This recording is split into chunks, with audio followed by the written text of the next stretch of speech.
Ay, nako! I hate this!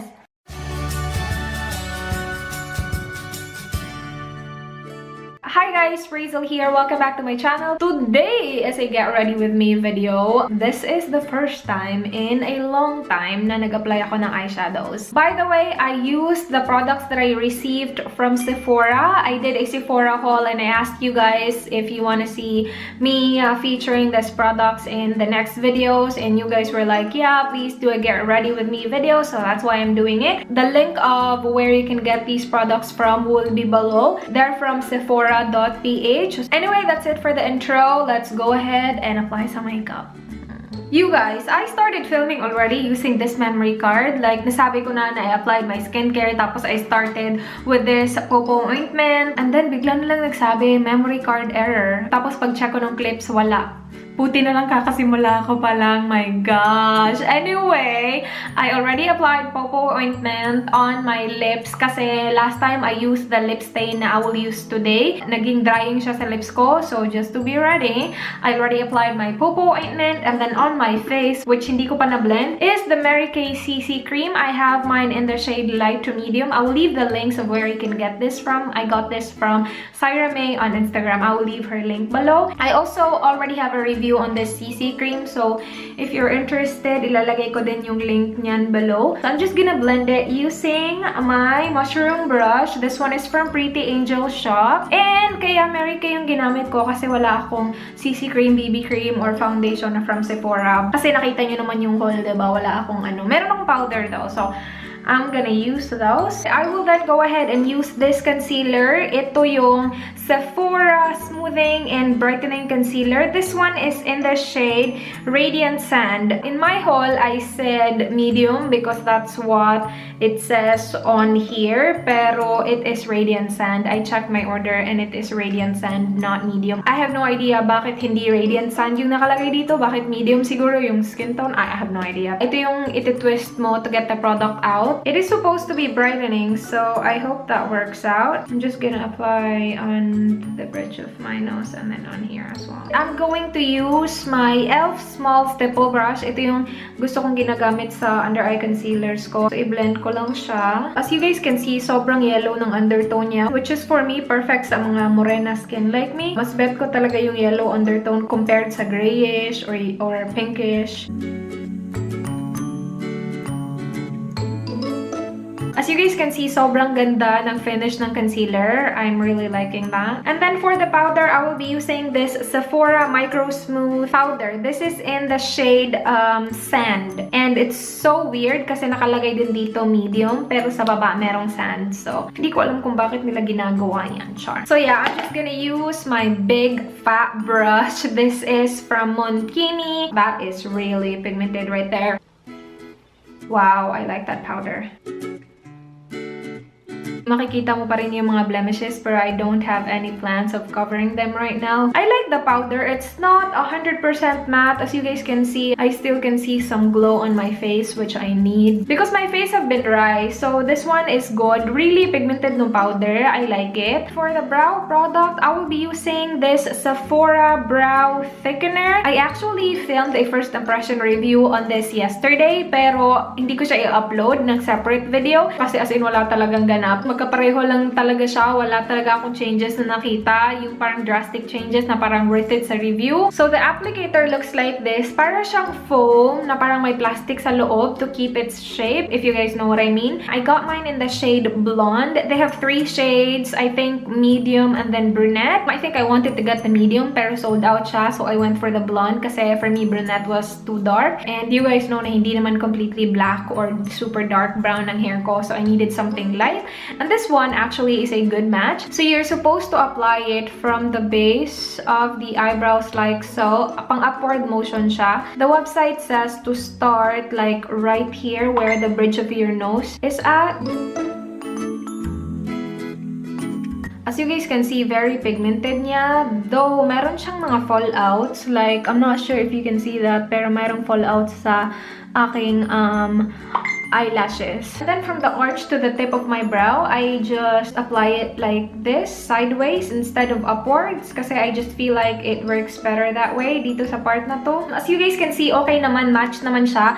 I suggest if you have black hair, get the brunette. If you have dark brown hair, get the medium. Kung merong kulay yung buhok nyo, parang ganito, I suggest you get the blonde. Kasi it's really not like blonde. Meron pa rin siyang may pagka-brownish na parang grayish na something sa kanya. Medyo mahirap siya i-apply dito sa side na to kasi pang upward motion. Hindi lang siguro ako sanay.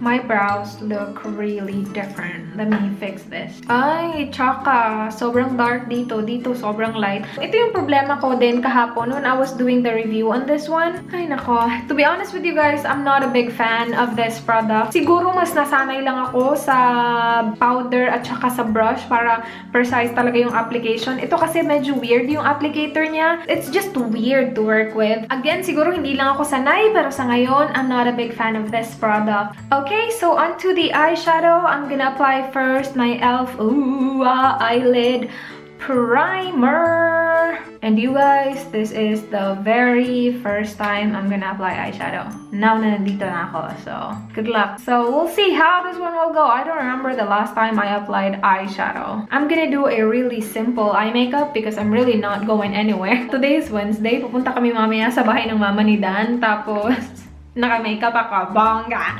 Pero okay lang yan. I will be using this Sephora It palette. This is in the shade Nude. Look at those shades, you guys. Like, perfect nude shades. Meron silang mga matte shades, as you guys can see.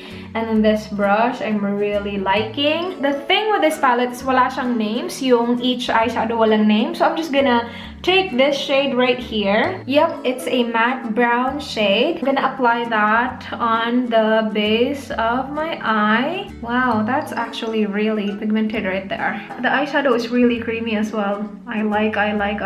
Using this brush, I'm gonna take this lighter shade right here. This is matte again. And then just, wow, look at that. Look at that, you guys. Yung fallouts niya. Wow. And then, oh my gosh, am I doing this right? And then, i-blend ko lang siya, ibabaw nitong brown na nilagay ko. Parang transition shade, ganun.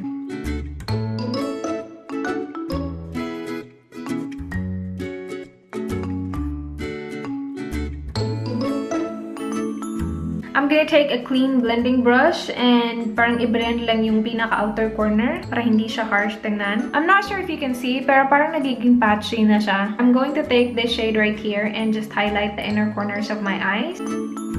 Oh, wow. That's like really highlighty. I'm not a big fan of that shade either. Papalitan ko siya. One sec. I'm gonna take this shade instead. Yan yung gagamitin ko sa inner corners ko. It's a bit chunky as well.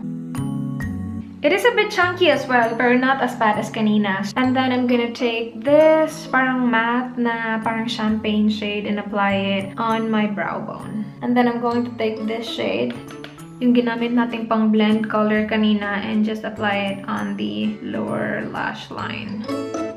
I'm not really liking the eyeshadow, I'm sorry. I think it's kind of patchy. And then yung mga glittery na shades, parang maraming fallouts, tapos medyo chunky din. So I'm not a big fan. Pero that's what it looks like right now. I'm gonna curl my lashes and then apply mascara. I'm gonna be using my Pump Top Colossal Mascara from Maybelline. Tsaka ng eyeshadow, you guys, patchy.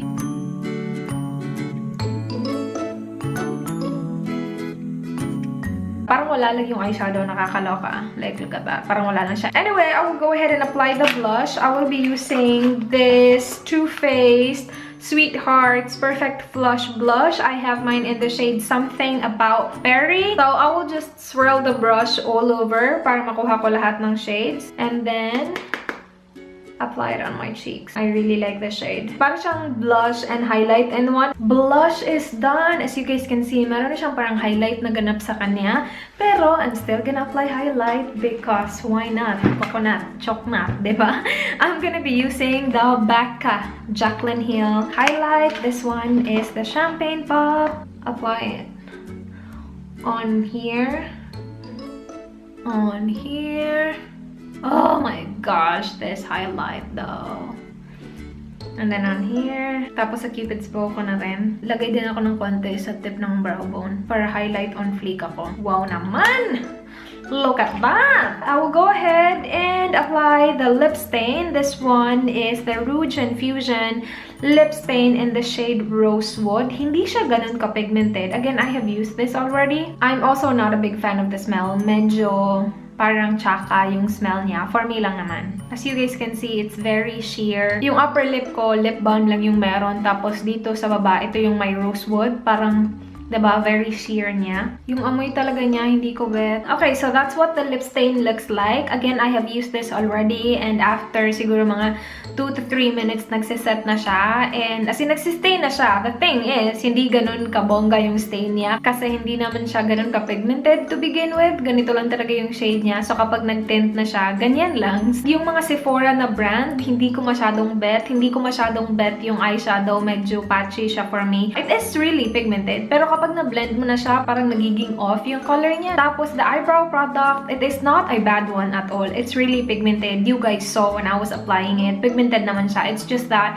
it's not the kind of eyebrow product that I'm used to. Like, I don't like the applicator. I don't like that I can't really draw my brows precisely. You know what I mean? Pero, gustong-gusto ko yung powder. And bet na bet ko din yung concealer. As you guys can see, super flawless niya tingnan. So, these two are good. First impression lang ha. And then, of course, the Becca highlighter and the Too Faced blush. They're good. Really good, actually. As you guys can see, I have some serious highlighting action right now. Tapos yung lip stain, hindi ko siya ganun kabet because of the smell. Hanggang ngayon, amoy na amoy ko pa rin siya. And medyo drying din siya. So, you know, you need to apply lip balm. Pero yeah, that's basically it for this video. I hope you guys enjoyed. Please do like the video if you enjoyed watching. Please subscribe if you're not yet already. It's the subscribe red button below. You will be notified of my videos if you subscribe. And for those people na nakasubscribe na pero hindi lumalabas yung video ko sa feed nyo for some reason, please do. If you like lang naman, click the bell thingy down there and you will get a notification every time I upload a video. So kung gusto nyo